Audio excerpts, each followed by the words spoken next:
Carreira. O que é um planejamento de carreira? Planejamento de carreira é vamos dizer assim, uma trilha estruturada de conjuntos de competências que aceleram sua curva de aprendizagem. Quando você entra numa organização, você recebe ali a chamada descrição de cargo, que no fundo, são as limitações da sua atuação. O que te diferencia, o que te permite crescer na organização é quando você, inclusive, ousa além fronteira, né? Então eu te digo que o seu trabalho é esse e a sua jornada é essa. E você traz contribuições adicionais, você participa de fóruns onde você não precisaria, você contribui adicionalmente em tempo de trabalho e isso é percebido. Então, portanto, você começa a ser destacado na organização. Todas as vezes que você faz isso com algum grau de planejamento, então, por exemplo, a minha empresa vai se fundir com uma outra empresa de tecnologia e eu vou aprender tecnologia, mas vou aprender antes da fusão. Eu já sei que esse setor, a gente fala, por exemplo, hoje das empresas da área jurídica, né? Escritórios de advocacia sendo assolados por empresas chamadas Lawtechs, né? Onde muito do trabalho burocrático que no passado exercia lá é feito por empresas, por robôs hoje. Então isso tem mudado esse cenário de emprego. Planejar a carreira com antecedência é ter essa visão de que aquilo que eu faço hoje vai mudar drasticamente e que, portanto, eu tenho que antecipar. Eu tenho que ir lá estudar aquele novo conteúdo, aquela nova tarefa e mostrar para a organização. Volto a dizer, se a organização for qualificada, você não precisa mostrar, ela vai saber, mas você mostra para a organização que você está fazendo a sua parte e o reconhecimento vem. A antítese disso é a tal da estagnação. Que se você não faz nada, a empresa também não faz nada. Isso não quer dizer que você não está crescendo ou contribuindo. Você só não está fazendo uma diferença para o teu futuro, né? Deixa eu entender uma coisa dentro desse conceito da estagnação de carreira. Eu estou numa empresa, estou às vezes numa empresa há muito tempo e produzindo, atingindo metas, atendendo lá as expectativas que a empresa tem do meu trabalho. Mesmo assim eu posso estar estagnado na carreira? Estagnação é uma palavra, diria assim, que tem uma conotação nova, né? Porque a gente vem de um histórico profissional onde você falava de estabilidade, né? Então, durante muito tempo, a gente aprendeu, foi educado para dizer, estuda, consegue um emprego e estabiliza. Esse cenário pós-globalização mudou drasticamente, né? A única coisa que você não encontra é estabilização, né? Os ciclos de emprego que duravam 30 anos duram 5, né? Em algumas das empresa.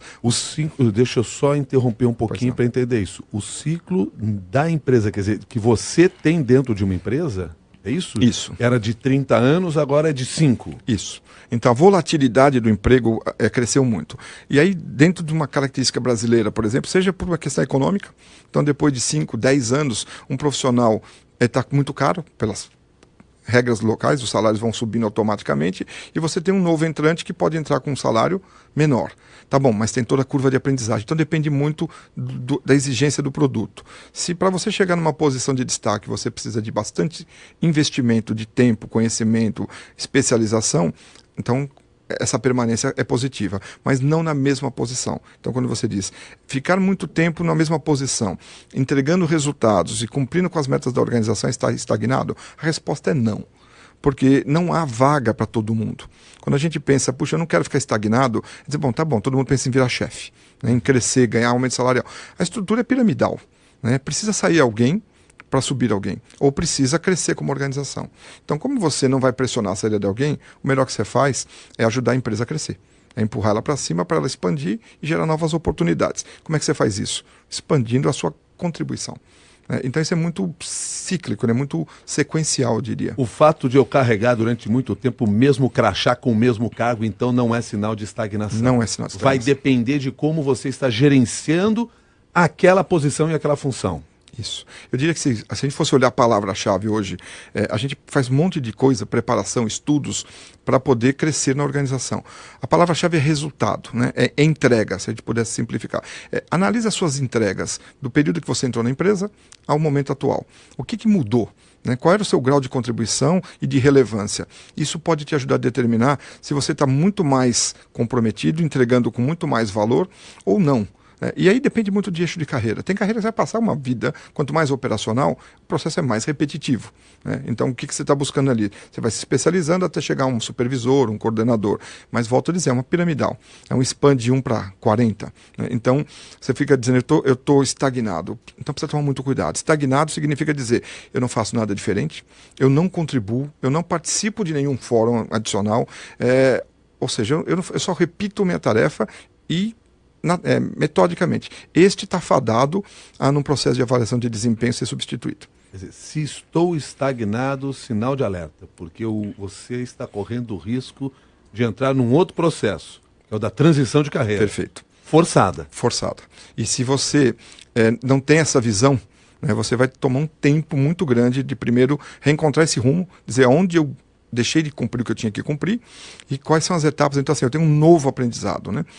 Quando a gente fala de aprendizado, você tem aprendizados de conteúdos, né? E tem aprendizados de atitude, né? O de conteúdo está disponível no mercado. Você vai lá e compra e acresce. Isso é diferencial competitivo, mas baseado na atitude.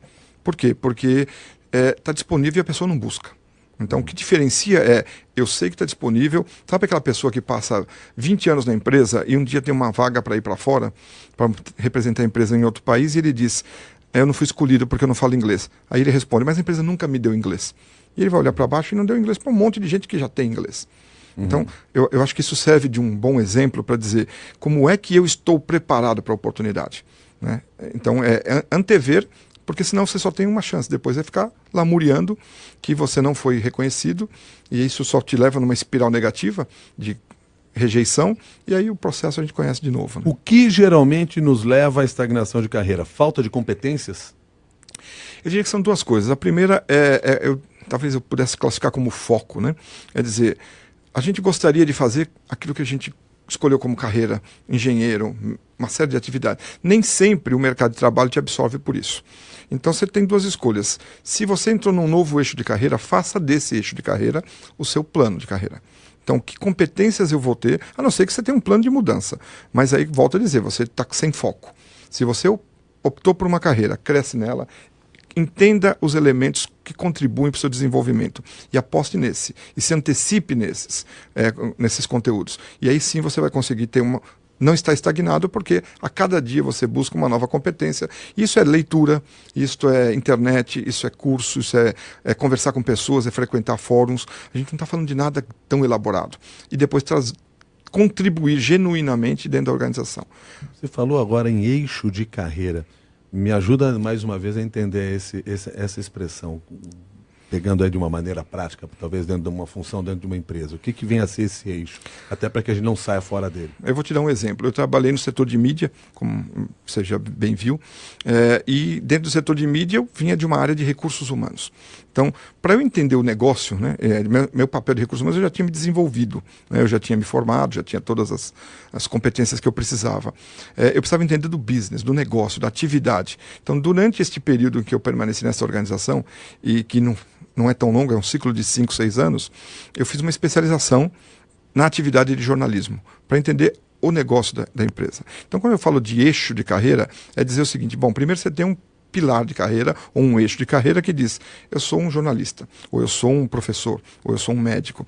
Então, este é aquele que vai te levar a uma função futura generalista. Você precisa ser um grande jornalista, ou seja, um especialista primeiro, para depois pensar numa função generalista, de comandar uma equipe, de comandar uma empresa e assim por diante. Então, quando eu falo eixo de carreira, é nesse sentido. É dizer, eu estou numa organização ou num setor e numa atividade, eu tenho que acrescentar valor nisso. Então, se você está numa atividade de gestão de recursos humanos e você vai procurar curso de especialização em construção de games, né? Isso é um prazer, isso é um lazer. Ou pode ser um eixo de carreira futuro, numa outra atividade, desde que não tire o foco. Daquilo que você já está fazendo. E daquilo que é a tua fonte de renda e daquilo que um dia você vai dizer, nossa, eu estagnei. Mas você estagnou mesmo, você fez novas escolhas. O pouco tempo que você tem para se desenvolver, você optou por um plano diferenciado. Então não tem erro nisso, né? Isso são decisões de carreira. O que a gente precisa aprender é que quando a gente opta por um eixo diferente, é percebido que eu estou buscando uma nova oportunidade. E assim, naturalmente, a sua contribuição, o seu foco diminui naquela organização, ou para a sua equipe, ou até para o seu chefe. Isso é percebido. Então, quando você lá na frente vai dizer, puxa, eu fiquei estagnado, não tive oportunidade, é porque os sinais que foram transmitidos foram, não é este meu eixo de carreira. Não é aqui que eu quero alcançar a minha atividade profissional até o final da minha vida. A gente recebe sinais da estagnação ao longo da nossa carreira e muitas vezes não percebe? No dia a dia, no trabalho, uma mensagem que a gente receba, uma reação que a gente tem, uma avaliação mais à frente? Partindo do princípio que as empresas têm processos de capacitação, de avaliação de desempenho, eu diria que sim, recebe.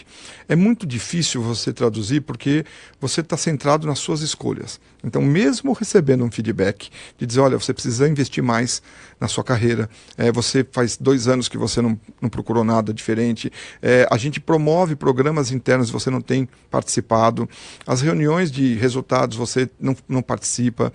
Então, as empresas e os líderes fazem isso, né? O que eu digo é o seguinte, isso tem que ser percebido por você, porque se for percebido pela empresa, o movimento inercial, né, de você reconstruir essa energia, ele é mais difícil. Então é você que tem no dia a dia dizer, o que eu estou fazendo de diferente? Eu estou contribuindo de forma diferenciada? Eu estou participando de outros fóruns? Ou eu continuo fazendo o que eu sempre fiz e estou feliz assim? E também tem espaço para isso. Não pode lá na frente requerer, dizer, eu não tive oportunidade, ou eu não sou reconhecido com aumentos. Então, assim, tem espaço para qualquer comportamento. A diferença daqueles que ficam estagnados por opção é ser substituído por um robô, né? Ou por uma atividade nova, ou por uma terceirização. E o cara diz, bom, e agora ou por o que um cara bem mais jovem. Isso vai acontecer. Né? Por um cara bem mais jovem, é da natureza do processo, né? Eles precisam... A diferença entre os caras mais jovens, né, é que na nossa geração, Milton, a gente recebia indicação do pai ou dos chefes, né, de dizer, essa rapaziada vai dominar o mundo. Toda a nova geração vai dominar o mundo. Né? A diferença é que no tempo passado, esse tempo era mais longo. Eu sabia que eu tinha que estudar, trabalhar, errar, acertar, para depois chegar a uma posição de dominar o mundo, como diziam. A nova geração ela tem um pouco mais de pressa. Pressão de mídia social, de ícones que aparecem, né? Então eles querem isso para agora. Então aquela frase famosa que você diz, quando o estagiário entra na empresa, você pergunta o que você quer ser nessa empresa, e ele diz, presidente. Ela não é nova, sempre foi assim. A diferença é que eu já sabia que ser presidente levaria 25 anos. Né? E hoje eles pensam que leva 6 meses. Então, se em 6 meses ele não for reconhecido, não ganhar um prêmio, não viajar, ele pode se desestimular. E este é o processo de estagnação. Ele desacredita da empresa e, portanto, ele para de contribuir. E aí passa a ser um desafio para a empresa para manter esse profissional, que muitas vezes é um talento que foi descoberto lá no mercado através de uma seleção, mas que por N insatisfações ou por uma pressa que ele tenha, a empresa não oferece essas mudanças. A empresa tem necessariamente de oferecer isso ou existem outras estratégias? Eu diria o seguinte, existem obrigações de ambos os lados, né? Então a empresa, quando dedica esforços, investe dinheiro para fazer a melhor busca de um profissional de grandes talentos, ela está fazendo a parte dela de selecionar as pessoas que vão ajudar a levar a empresa para frente. E ela deve, olhando para frente em seus planos, permitir acesso aos conhecimentos que ela vai exigir lá na frente.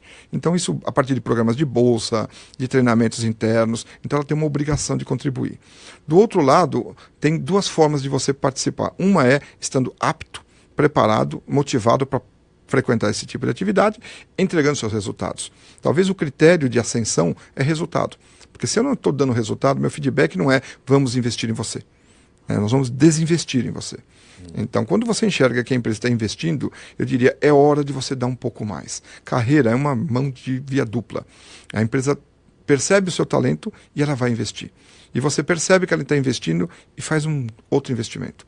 Então ela percebe que você é autônomo. O que a gente busca hoje é gente autônoma. Quando a gente fala em transição de carreira, que é importante, né, é dizer o seguinte, a organização tem que ter a capacidade de, numa encerramento de atividade, dela poder desligar pessoas que vão se recolocar com qualidade. Então isso é um papel responsável da empresa. Quando eu desligo alguém e eu sei que ela vai ser absorvida no mercado, significa eu conduzi bem a minha gestão, eu ajudei a preparar e ela é apta ao mercado. O pior cenário é quando você desliga alguém e ela não se recoloca nunca mais. Então a empresa não cumpriu o seu papel de preparar a pessoa.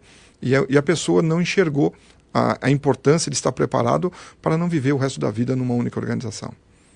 O Feliciano, que participa aqui dessa nossa conversa também pelo Facebook, ele chama a atenção para um fato que é evidente, que torna toda essa questão que nós estamos discutindo aqui ainda mais importante, que é o fato de que hoje em dia, cada vez nós vamos nos aposentar muito mais tarde.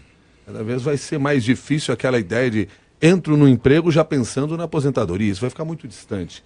Ou seja, essa reinvenção, essa transição e o risco de estarmos estagnados é enorme.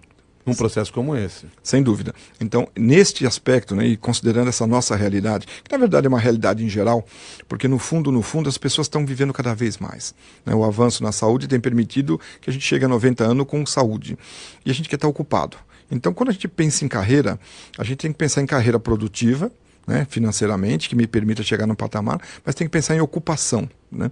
Então, como eu falei, se os ciclos no passado permitiam você trabalhar 30, 35 anos, que era o limite, né, numa mesma organização, isso não acontece com frequência. Então, não só durante o seu período produtivo ou de alta produção, você vai trocar algumas vezes de emprego e, portanto, você tem que estar apto a saber que emprego, o que você quer aplicar nele, e isso exige um planejamento, exige entender a sua carreira, só que depois você tem um novo ciclo de carreira. Como você me mencionou, vem um jovem e ele vai ocupar teu lugar. E a pergunta é o que você faz depois? Não vai fazer mais aquilo. Né? Então aí você tem que ter uma continuidade de carreira, que pode ser desde escritor, professor, voluntário, mas tem que ser planejado. Senão, aquilo que for por consequência também tem valor. Mas se você pretende, você precisa longevizar, né, a sua atividade profissional, você tem que estar preparado. Se você precisa se ocupar para poder ter um prazer, né, de ser ocupado na vida mais madura, você também tem que planejar. Rubens Prata, com tanto tempo que você tem que destinar para cuidar da carreira dos outros, você consegue cuidar da sua carreira? Milton, eu diria que eu comecei cuidando da minha carreira, né, e que, em geral, eu dediquei muito tempo a estudo, né? Eu gosto bastante de estudar. Eu brinco que se eu fosse para trabalhar hoje, né, na atual conjuntura em hospitais, em rede de saúde, eu só não ia estudar medicina porque não daria tempo. Os ciclos são muito curtos, né? Então não daria tempo de me formar. Mas certamente eu estudaria administração hospitalar, alguma coisa voltada a isso. Então, eu sempre acreditei que eu tenho que demonstrar para as organizações o quanto eu estou comprometida com o objetivo dela. Então, eu sempre que estou numa organização, eu participo dos fóruns, eu aprendo, eu trago novidade. Isso funcionou muito bem. Então, quando eu vou e escrevo um livro, ou quando eu recebo pessoas na Stato para orientar, a primeira coisa que eu pergunto é o que você está fazendo para você, não para a empresa. Se você fizer alguma coisa muito boa para você, a empresa, ela é competitiva, ela é astuta, ela vai te achar. A chamada busca de executivos, né, o headhunting que tem por aí, ele já te acha, ele te encontra. Então, se você fizer a sua parte, né, você vai aparecer. Mas, normalmente, a gente tem muito conceito de fazer esperando algo. Né? O algo é uma consequência. Então, se você não, em nenhum momento, a gente convive com profissionais que perdem o emprego e diz, puxa, eu parei de estudar. Então, mas agora? Então agora você tem que voltar a estudar, acrescentar essa competência para ser percebido pelo mercado. Se você tivesse feito isso durante a sua jornada de trabalho, você teria sido percebido pela sua empresa e por outras empresas. Então esse processo de capacitação constante, de autodesenvolvimento, e que ele não é delegável, ele é seu, ele gera a reciprocidade. Mas aí eu vou usar assim aquelas frases que a gente ouve no dia a dia aí, mas eu não tenho nem tempo para fazer o que eu tenho que fazer dentro da empresa, quanto mais para estudar, para me preparar para esse futuro emprego que eu sei lá qual é. Como é que eu faço isso? Eu diria que a resposta é um pouco dura, né? Eu vou dizer para você que tem um monte de gente que tem. Né? Ele tem tempo, ele vai fazer e ele vai ocupar. E vai ocupar seu lugar. E vai ocupar seu lugar. A gente realmente, quando cria esse conjunto de justificativas, né? E elas são razoáveis. Eu tenho um filho pequeno, todas são razoáveis. A diferença é que tem alguém que vai fazer. E é com ele que você está competindo. Né? Então, quando você chega lá na frente e dizer, mas eu não tive oportunidade, a empresa nunca me pagou MBA. E aí você vai conviver com gente que fez. A gente olhava essas coisas, né? No meu tempo, a gente foi fazer MBA, meu primeiro MBA tinha 30 anos. O profissional sai da faculdade com 22 já faz MBA. Então, os tempos estão encurtando muito. Né? Então, está ficando cada vez mais pressão para essa nova geração. Aquilo que a gente, eu uso muito isso com jovens, né? Que eles olham e dizem, mas tem um cara que aos 48 anos fez uma virada de carreira, comprou uma fábrica de prancha de surf, mudou todo. Eu falei, tá bom, me conta o segundo. Me fala mais um. Né? Porque a gente tem casos excepcionais. Né? Então, se a gente for se pautar pelos casos excepcionais, a gente acomoda. Dizer, não, daqui a pouco eu consigo. Né? Aquelas frases que os atuais 30 são os novos 20, né? Elas são realmente alarmes importantes para quem está orientando um jovem, para quem está orientando um profissional de carreira, a tomar atenção de que isso tudo contribui para uma estagnação. E a estagnação não necessariamente é dentro da empresa. A estagnação na sua carreira, na sua vida, nas escolhas que você faz, por falta de norte, por falta de um bom plano. Pegar o tema da transição de carreira ainda, é honesto de minha parte eu estar numa empresa trabalhando e me programando, me projetando para ir por uma outra empresa, talvez, até para não ficar estagnado? Eu diria que sim, né? A gente está falando de novo de uma dupla competência, né? Quando uma organização ela sai ao mercado e busca um profissional, ela busca por um perfil. E ela identifica aquele perfil. E normalmente as organizações dizem, aqui a gente quer gente dinâmica, motivada, nós temos muita oportunidade, a gente incentiva. E aí o profissional vem para dentro da organização e a realidade não se concretiza, né? Ele entra, passa a ser mais um, então significa a empresa passou a falhar na gestão de pessoas. Eu não tenho sistemas que enxergam contribuições diferenciadas. Eu não tenho sistemas que reconhecem essas contribuições. Então significa dizer que se eu faço a minha parte, eu me desenvolvo, eu busco e percebo que internamente a organização ainda não está apta ou não reconhece, ou não é esse o diferencial para ela, eu tenho dois caminhos. Aceitar isso e estagnar, né? Fico dentro da organização esperando que ela me escolha, ou realmente tomar pulso, decisão da sua organização, decisão da sua carreira e sair. Eu vou te dizer, este é um excelente exemplo para o aprendizado da organização. Ela sai, paga uma busca, um headhunter, ela traz a pessoa, desenvolve, investe, depois deixa de dar atenção e não percebe, e ela perde. Quando ela perde, é um aprendizado. Por que eu perdi? Eu perdi porque não tenho sistemas que garantam a comunicação, a forma dele se expressar e de eu reconhecer essa diferença. Então, não é ruim, né? Eu diria o seguinte, se você está tendo um desempenho e a empresa não corresponde, a primeira medida é fale com o seu chefe, né? Mostre o que você está fazendo, pergunte sobre oportunidades, entenda o contexto da empresa. Mas não havendo essa reciprocidade, o aprendizado vem pela dor, né? A pessoa vai embora e a empresa tem que repor e começar do zero. E quando eu resolvo ir buscar uma vaga em um outro mercado, até porque estou entendendo que aqui onde eu estou, nesse momento, não tem novas oportunidades como eu gostaria de ter. Eu devo dizer isso para a empresa em que eu estou? Por exemplo, depois dessa conversa a qual você se referiu com o chefe e nada aconteceu, eu devo dizer para ele que vou procurar um outro emprego ou isso me faz correr algum risco? Isso te faz correr bastante risco.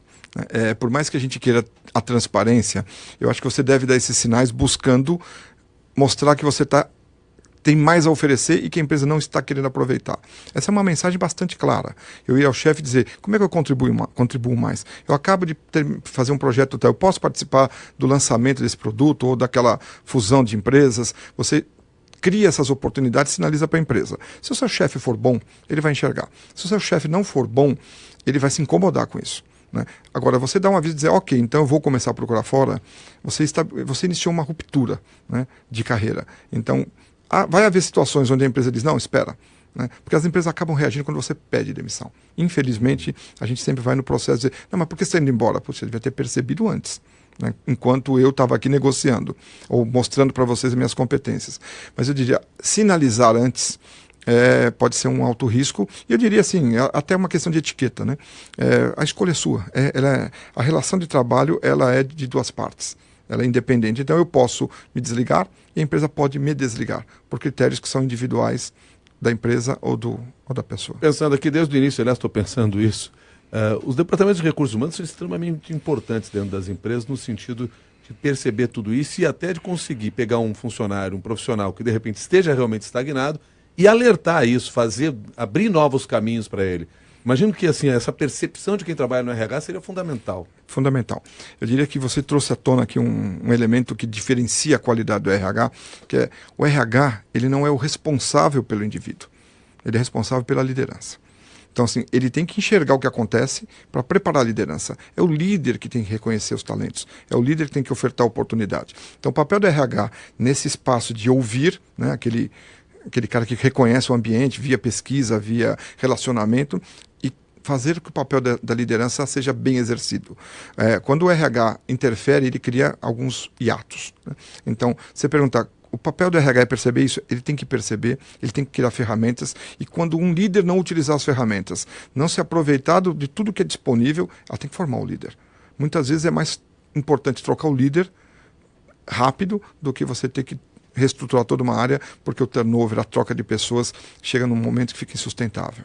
Então, o papel do RH de perceber isso e garantir que os líderes enxerguem da forma correta é fundamental. Se a gente puder resumir tudo isso que nós conversamos aqui, cuide da sua própria carreira?